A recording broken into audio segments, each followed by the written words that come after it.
Hello viewers, আসসালামু আলাইকুম। কেমন আছো সবাই? আশা করি সবাই ভালো আছো। আমি তানিয়া পারভিন আছি তোমাদের সাথে। এই পর্বে আমি তোমাদের পঞ্চম শ্রেণীর বাংলা বইয়ের দেখে এলাম নায়াগ্রা গল্পটি নিয়ে আলোচনা করব। তো ভিডিওর শেষ পর্যন্ত আশা করি আমার সাথেই থাকবে।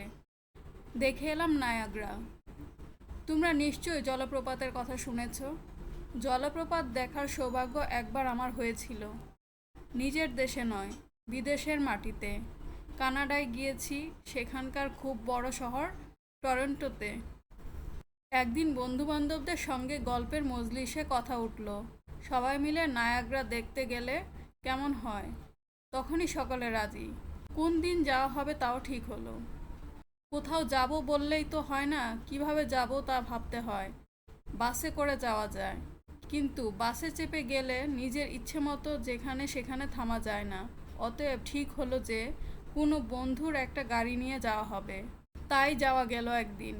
আমেরিকায় কিংবা কানাডায় প্রায় সকলেরই নিজের গাড়ি থাকে। আমার বন্ধুরও ছিল। বন্ধুরই এক বিশাল গাড়িতে একদিন চড়ে বসলাম। চলো নায়াগ্রা, চলো নায়াগ্রা। দেশে ফিরে গিয়ে কি গল্পটাই না করা যাবে। শা শা করে গাড়ি ছুটতে লাগলো। এখানে রাস্তা মোটেই আঁকাবাঁকা থাকে না, রেল লাইনের মতো সোজা, ফলে দ্রুত গতিতে গাড়ি চালানো সম্ভব হয়। কিন্তু এত জায়গা থাকতে নায়াগ্রা দেখতেই যেতে হবে কেন?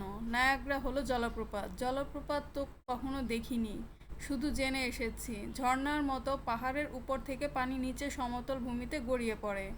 তবে আকারে অনেক বিশাল। ঝর্ণা ছোট আর জলপ্রপাত বড়, এটুকু যা তফাৎ। উপর থেকে নিচে জল পতনের ব্যাপার দুই জায়গাতেই ঘটছে।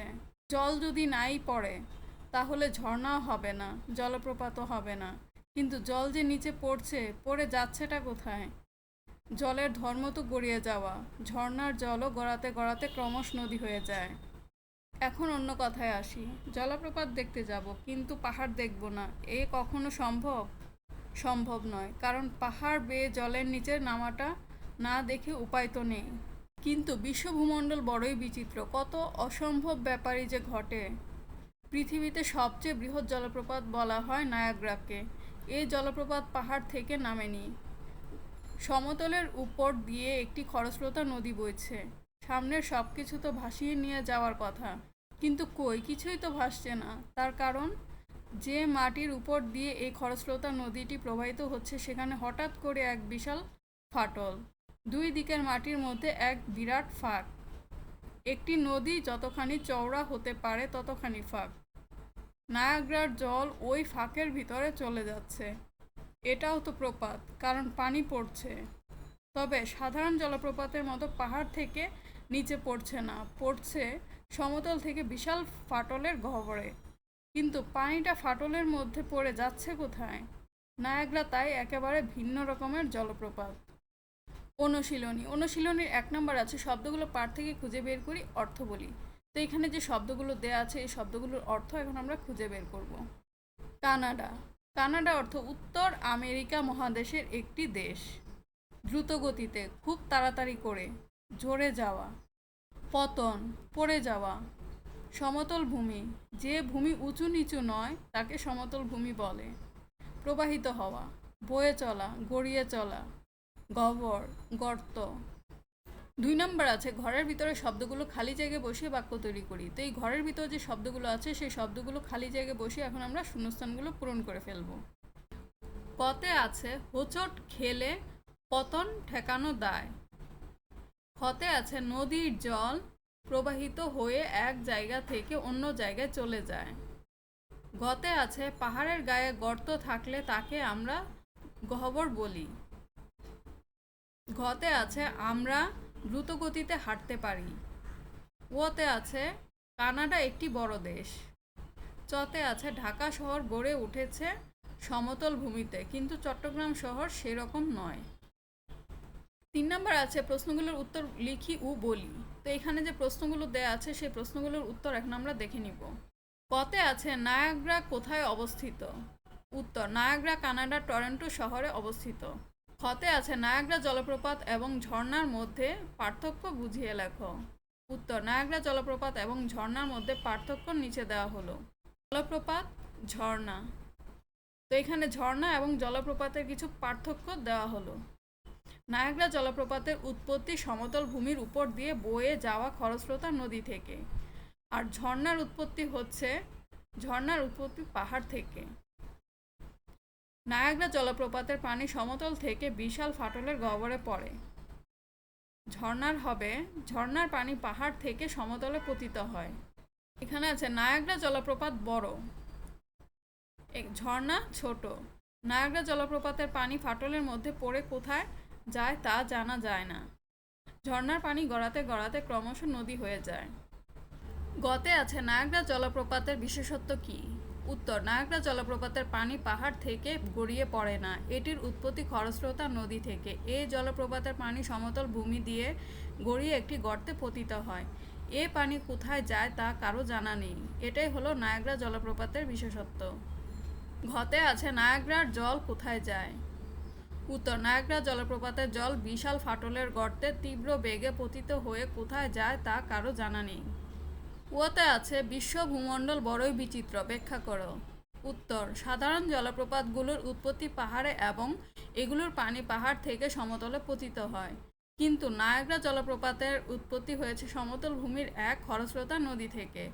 এই জলপ্রপাতের পানি দুই দিকের মাটির মধ্যে বিরাট ফাটলের গহ্বরে তীব্র গতিতে পতিত হচ্ছে। নায়াগ্রা জলপ্রপাতের এই আশ্চর্য দৃশ্য দেখে বোঝা যায় বিশ্ব ভূমণ্ডল বড়ই বিচিত্র। যতে আছে সাধারণ জলপ্রপাতের সঙ্গে নায়াগ্রা জলপ্রপাতের তুলনামূলক আলোচনা করো। উত্তর, সাধারণ জলপ্রপাতের পানি পাহাড়ের উপর থেকে সমতল ভূমিতে গড়িয়ে পড়ে এবং নদীর উৎপত্তি হয়, কিন্তু নায়াগ্রা জলপ্রপাত ব্যতিক্রম। এটির উৎপত্তি যেমন সমতল ভূমির খরস্রোতা নদী থেকে, তেমন এই জলপ্রপাতের পানিও গড়িয়ে পড়ে এক বিশাল ফাটলের গহ্বরে। এই পানি কোথায় যায় তা কেউ জানে না। 4 নম্বর আছে ঠিক উত্তরটিতে টিক চিহ্ন দিই। কতে আছে নায়াগ্রা কোথায় অবস্থিত? উত্তর হবে কানাডা। খতে আছে নায়াগ্রা জলপ্রপাত পড়ছে, উত্তর হবে সমতল ভূমি থেকে। গতে আছে জলপ্রপাত দেখতে বাসে না যাওয়ার কারণ কি? উত্তর হবে বাসে ইচ্ছে মতো থামা যায় না। 5 নম্বর আছে ডান দিক থেকে ঠিক শব্দ বেছে নিয়ে খালি জায়গায় লিখি। তো এই ডান পাশে যে শব্দগুলো দেওয়া আছে সেখান থেকে সঠিক উত্তরটি নিয়ে আমরা এখন শূন্যস্থানগুলো পূরণ করব। কতে আছে তখন আমিও পড়েছি নায়াগ্রা জলপ্রপাতের কথা। খতে আছে জলপ্রপাত দেখার সৌভাগ্য একবার হয়েছিল। গতে আছে একদিন বন্ধুবান্ধবদের সঙ্গে গল্পের মজলিসে কথা উঠল। ঘতে আছে যে মাটির উপর দিয়ে এই খরস্রোতা নদীটি প্রবাহিত হচ্ছে সেখানে হঠাৎ করে এক বিশাল ফাটল। 6 নম্বরে আছে কথাগুলো বুঝে নেই। জলপ্রপাত, পাহাড়ের উপর থেকে নিচে সমতল ভূমিতে বিশাল পরিধি নিয়ে জল পড়া। মজলিস, গল্প গুজব করার আসর। জলের ধর্ম, জলের স্বভাব, জলের চরিত্র। বিশ্ব ভূমণ্ডল, জগৎ, দুনিয়া। 7 নম্বরে আছে কর্ম অনুশীলন। আমি কোথায় কোথায় বেড়াতে বা ঘুরতে গিয়েছি তা মনে করার চেষ্টা করি। এর মধ্য থেকে যে কোনো একটি জায়গার বর্ণনা দিয়ে বন্ধুর কাছে চিঠি লিখি। কোথায় গিয়েছিলাম, কবে গিয়েছিলাম, কিভাবে গিয়েছিলাম, কি কি দেখেছিলাম, কি করেছিলাম, কি খেয়েছিলাম, কেমন করে ফিরে এসেছিলাম। তো আমি তোমাদেরকে একটা চিঠি লিখে দেখিয়ে দিব, তোমরা এই নিয়মে ঠিক এভাবে চিঠি লিখে ফেলবে। এখানে প্রথমে তুমি তোমার ঠিকানা দিয়ে দিবে, অর্থাৎ তুমি যেখানে থাকো এবং সেদিনের তারিখটা দিয়ে দিবে। তুমি যেখানে যাকে লিখছো চিঠিটা এখানে তার নাম দিয়ে দিবে। কেমন আছো? আলহামদুলিল্লাহ, আমি ভালো আছি। আমি বার্ষিক পরীক্ষা শেষ করে খুলনা সুন্দরবনে বেড়াতে গিয়েছিলাম। সে আনন্দ ভ্রমণের অভিজ্ঞতা এখন আমি তোমাকে লিখছি। যেখানে গিয়েছিলাম বাংলাদেশের দক্ষিণ পশ্চিমে সাতক্ষীরা জেলার বঙ্গোপসাগরের কূল ঘেঁষে অবস্থিত পৃথিবীর সবচেয়ে বড় ম্যানগ্রোভ বন সুন্দরবনে গিয়েছিলাম মা, বাবা, ভাই বোনদের সাথে। যখন গিয়েছিলাম গত বছর বার্ষিক পরীক্ষা শেষ হলে গিয়েছিলাম। যেভাবে গিয়েছিলাম, প্রথমে ঢাকা থেকে বাসে সাতক্ষীরা, সেখান থেকে ভ্যানে সুন্দরবন পর্যন্ত গিয়ে তারপর ট্রলারে সুন্দরবন ঘুরেছিলাম। আমার ভ্রমণ অভিজ্ঞতা নিশ্চয়ই তোমার ভালো লেগেছে। তোমার একটি ভ্রমণের কথা আমায় লিখে জানিও। আজ এখানেই শেষ করছি, ভালো থেকো। তো পত্রের শেষে তোমরা তোমাদের নিজের নাম দিয়ে দিবে। তারপর এখানে একটা খাম থাকবে, সেই খামে প্রেরক। প্রেরক মানে হচ্ছে যে পাঠাচ্ছে, মানে আমি পাঠাচ্ছি, আমি হচ্ছি প্রেরক। তাই এখানে আমি আমার নাম দিয়ে দিয়েছি। তো তোমরা যারা লিখবে চিঠিটা তারা তাদের নাম এবং তাদের ঠিকানা এখানে দিয়ে দিবে। আর প্রাপক হচ্ছে যাকে দিচ্ছ বা যে পাবে সে হচ্ছে প্রাপক। যেমন এই চিঠিটা নাদিম আহমেদের কাছে লেখা হয়েছে, তো নাদিম আহমেদের নামটা এখানে দিতে হবে, তারপর নিচে নাদিম আহমেদের ঠিকানা দিয়ে দিতে হবে। তো আশা করি চিঠি লেখা তোমরা অনেকেই জানো। 8 নম্বরে আছে নিচের অনুচ্ছেদটি পড়ি এবং প্রশ্নগুলোর উত্তর লিখি। বিশ্ব ভূমণ্ডল বড়ই বিচিত্র, কত অসম্ভব ব্যাপারই যে ঘটে। পৃথিবীতে সবচেয়ে বৃহৎ জলপ্রপাত বলা হয় নায়াগ্রাকে। এই জলপ্রপাত পাহাড় থেকে নামেনি, সমতলের উপর দিয়ে একটি খরস্রোতা নদী বইছে।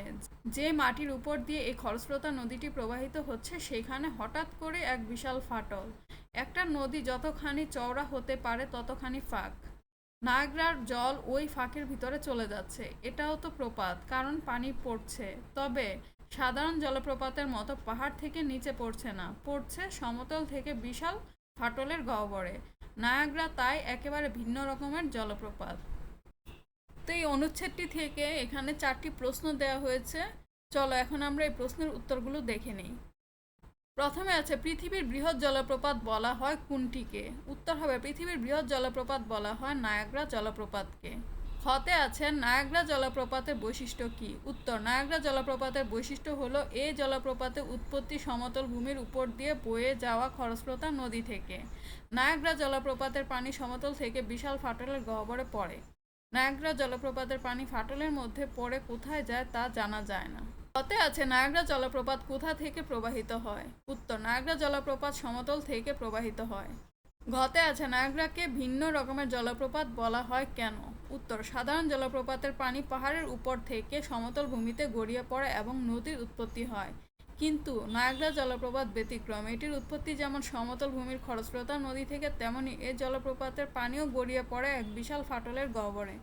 এর জন্য এই জলপ্রপাতকে ভিন্ন রকমের জলপ্রপাত বলা হয়। তো ছোট্ট বন্ধুরা, এখানে আমরা অনুশীলনীর কাজগুলো শেষ করেছি। তো আমাদের অনুশীলনী থেকে আমরা যা শিখেছি এবং যা জেনেছি সে সম্পর্কে তোমাদের কিছু বাড়ির কাজ দিয়ে দিচ্ছি, সে বাড়ির কাজগুলো তোমরা করে ফেলবে।